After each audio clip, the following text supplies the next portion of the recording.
العالمين. الله أكبر. صدقت يا رب العالمين. وصدق النبي الأمي الكريم ونحن على ذلك لمن الشاهدين والشاكرين. সকলের জবান খুলে পড়ি আলহামদুলিল্লাহি রাব্বিল আলামিন।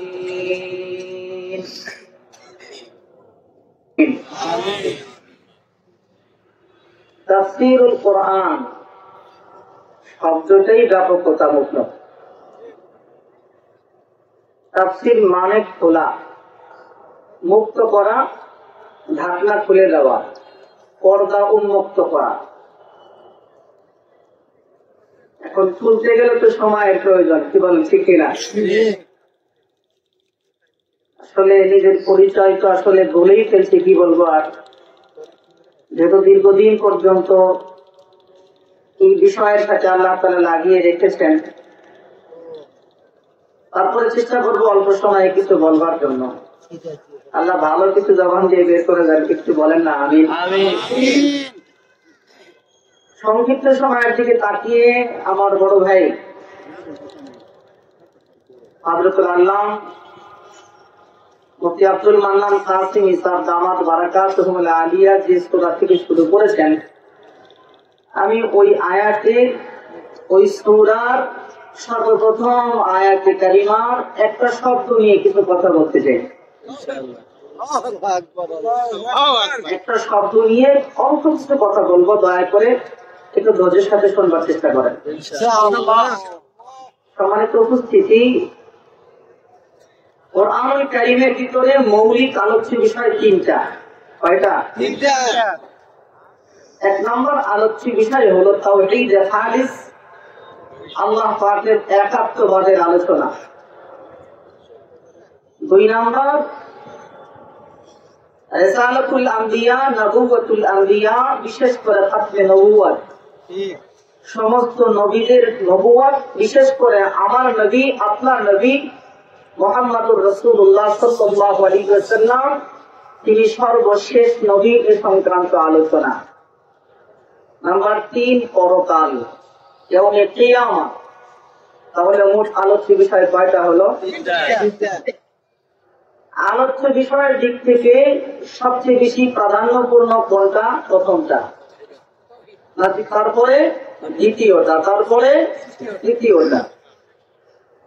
তাহলে আলোচ্য বিষয়ের দিক থেকে যেহেতু প্রথমটা সবার আগে গুরুত্বপূর্ণ, এজন্য আল্লাহ তাআলা কোরআনও শুরু করেছেন প্রথমটা দিয়ে।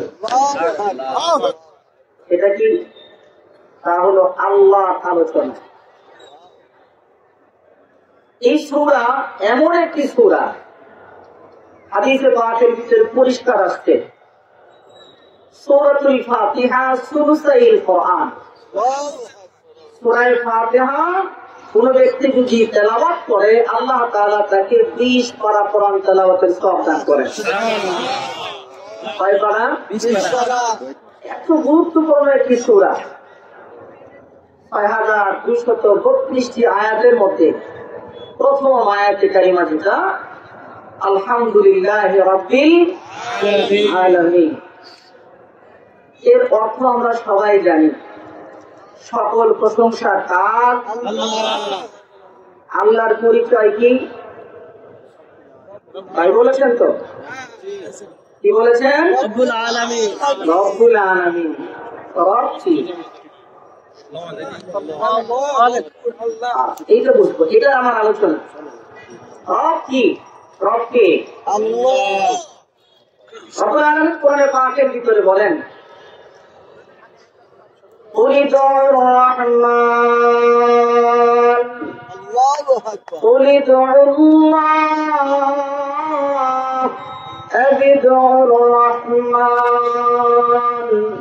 নবী আপনি বলে দিন, আমার উম্মতিরা, তোমরা আল্লাহকে আল্লাহ বলে ডাকো অথবা রহমান বলে ডাকো। যে নামে ডাকতে সব নামই তার আলোচনা। তাহলে আল্লাহর নাম কি একাধিক?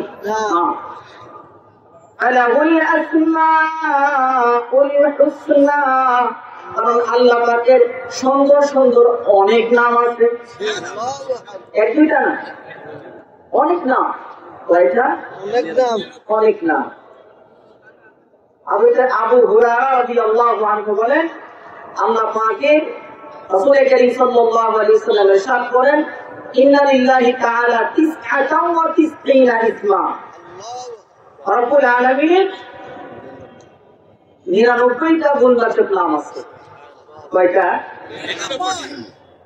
99টা নামের ভিতর থেকে আল্লাহ তাআলা বিশেষভাবে আল্লাহর পরিচয় দেওয়ার জন্য এইখানে তুলে এনেছেন একটা শব্দ।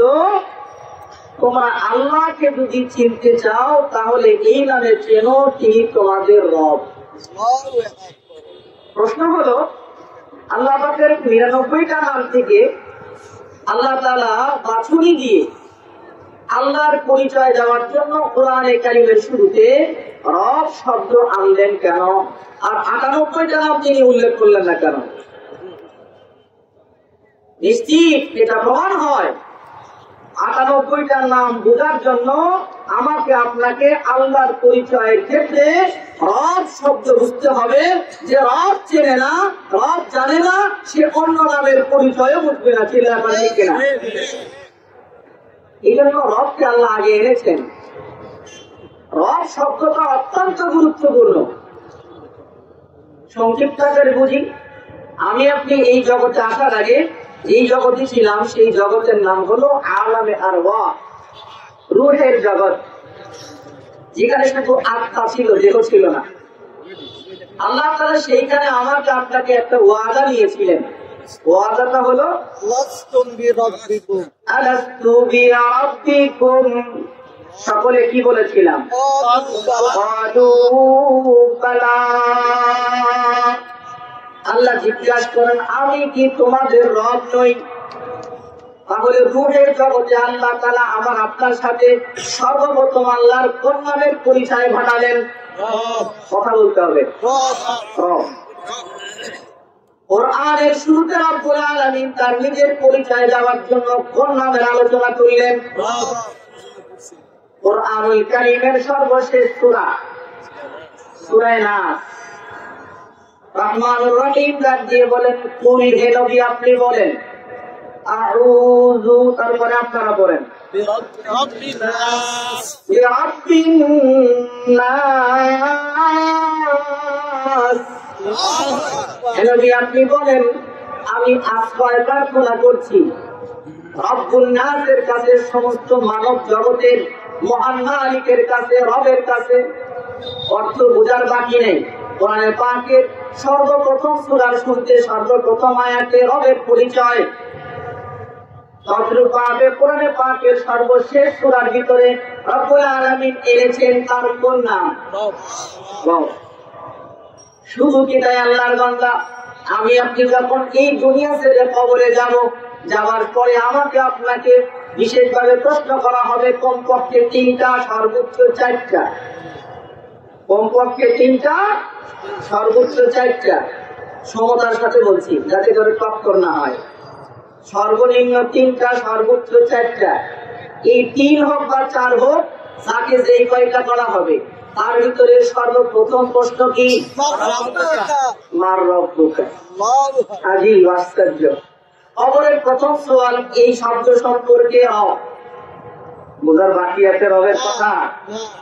তাহলে রুহুর জগতে রব দিয়ে শুরু, কোরআনের রব দিয়ে শুরু, কোরআনের রব দিয়ে শেষ, এমনকি কবরের জগৎ, হাসরের জগৎ আমার আপনার রব দিয়ে শুনছিল। এখন ঠিক কিনা? শুধু কি তাই, আমার আপনার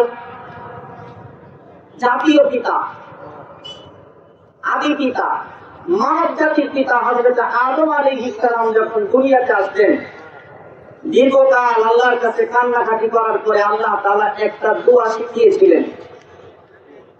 আতালাক্কা আদামু মির রাব্বিহি কালিমাত। রব্বুল আলামিনের পক্ষ থেকে হযরত আদম আলাইহিস সালাম কয়েকটা বাক্য প্রাপ্ত হলেন। দিলেন কে? পেয়েছেন কে? আদম আলাইহিস সালাম। দিয়েছেন কে? পেয়েছেন কে? আমার আপনার বাপ। আদম কি দিয়েছেন কে? পেয়েছেন কে? আমার আপনার বাপ। আদম আলাইহিস সালাম প্রথম যে দোয়া করে আল্লাহর কাছে ডাক দিয়েছিলেন, দেখেন তো সেই দোয়াটা করেন তো। সেই দোয়ার ব্যাপারে সবাই বলতেছেন, মুফাসসিরিনে কেরাম তোমার রব্বানা যালামনা আনফুসানা ওয়া ইল্লাম তাগফির লানা ওয়া তারহামনা লানাকুনান্না মিনাল খাসিরিন। এই দোয়ার শুরুতে কোন পরিচয়? রব্বানা।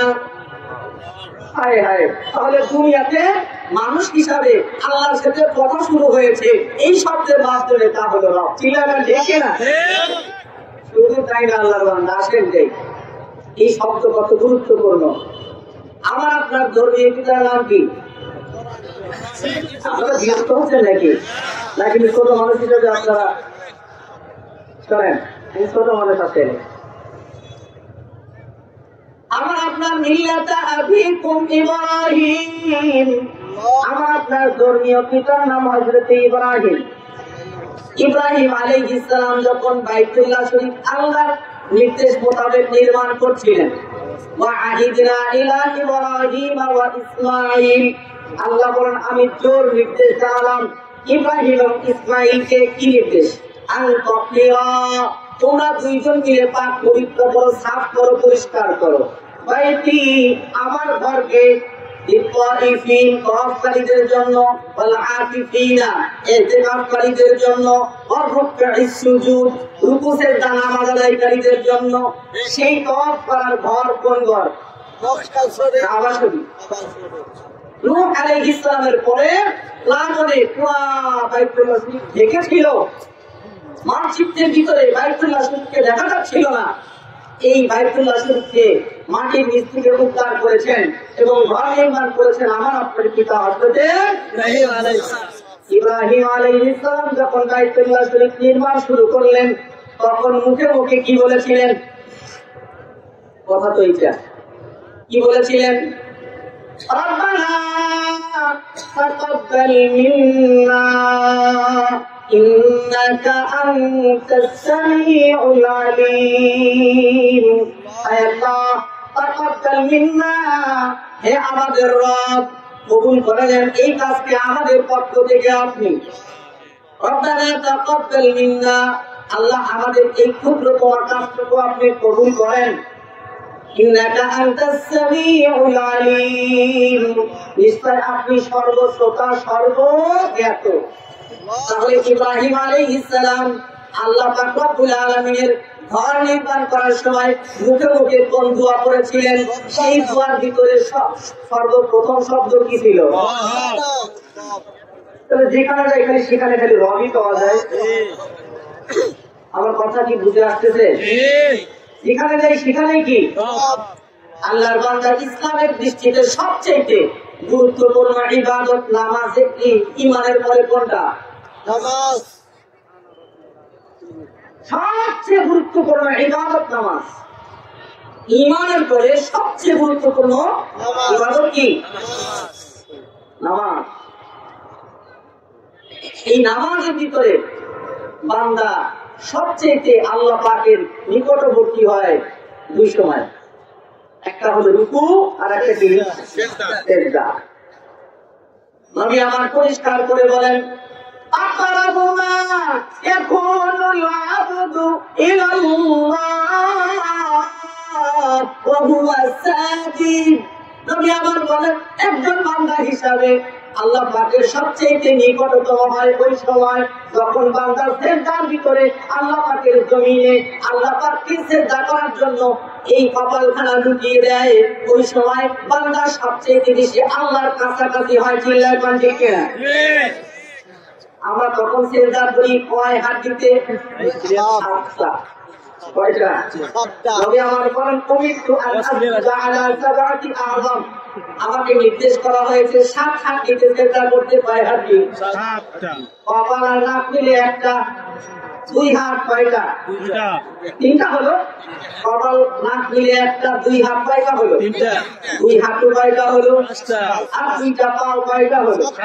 এই 7টা হাতটি যখন জমিনের ভিতরে মিলাই দিয়ে আমি আপনি আল্লাহকে ডাক দিই, তখন দেখেন তো কোন নাম ধরে ডাকবেন? সুবহান রাব্বিয়াল আলা। সুবহান রাব্বিয়াল আলা। সুবহান রাব্বিয়াল আলা। এই নাম ধরে তো ডাক দিই না, কি বলেন? এই নাম ধরে যখন আল্লাহ পাককে ডাক দিই, আমরা ভূত পবিত্রতা বর্ণনা করি কার? তাহলে সেই আল্লাহকে রব্বি, যিনি আমার রব, আলা, যার সম্মান অনেক বেশি উঁচা। এই কথা বলে যখন আল্লাহকে ডাক দেই, তখন আল্লাহর কোন গুণ ধরে ডাক দেই বলেন তো? তাহলে এই যে এতগুলো জায়গাতে রব রব রব রব রব রব রব, আমার কথা যদি বুঝে থাকেন, এবার আমার সাথে একটু উত্তর দিন তো। আমার আপনার সাথে রুহু ভিত্তিক আল্লাহর সাথে কথা হয়েছিল, পরিচয় ছিল কোনটা? কোরআনের প্রথম সূরার প্রথম আয়াতে কোন আলোচনা? কোরআনের সর্বশেষ সূরার প্রথম আয়াতে কোন আলোচনা?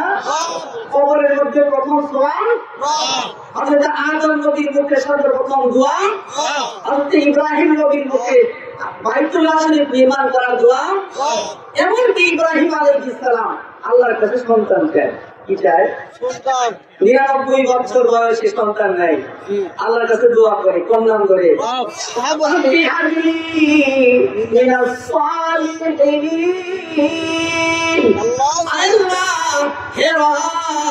আমাকে একটা নেককার সন্তান দান করেন। যেখানে রেখে রব রব রব। আল্লাহর বান্দা এত বেশি রব সন্তান আলোচনা আল্লাহ যে আমাকে আপনাকে দান করলেন, কি জন্য? কারণ একটাই, সেটা হলো 1 নম্বর আল্লাহ তাআলা চান যে বান্দার মুখে আমি আল্লাহর শব্দ, যে বান্দার দিলে আমি আল্লাহর বিশ্বাস, যে বান্দার মুখের ভিতরে কোরআন সুন্নাহর আগার বিশ্বাস, সে জবান দিয়ে আমি আল্লাহকে স্বীকার করার পরে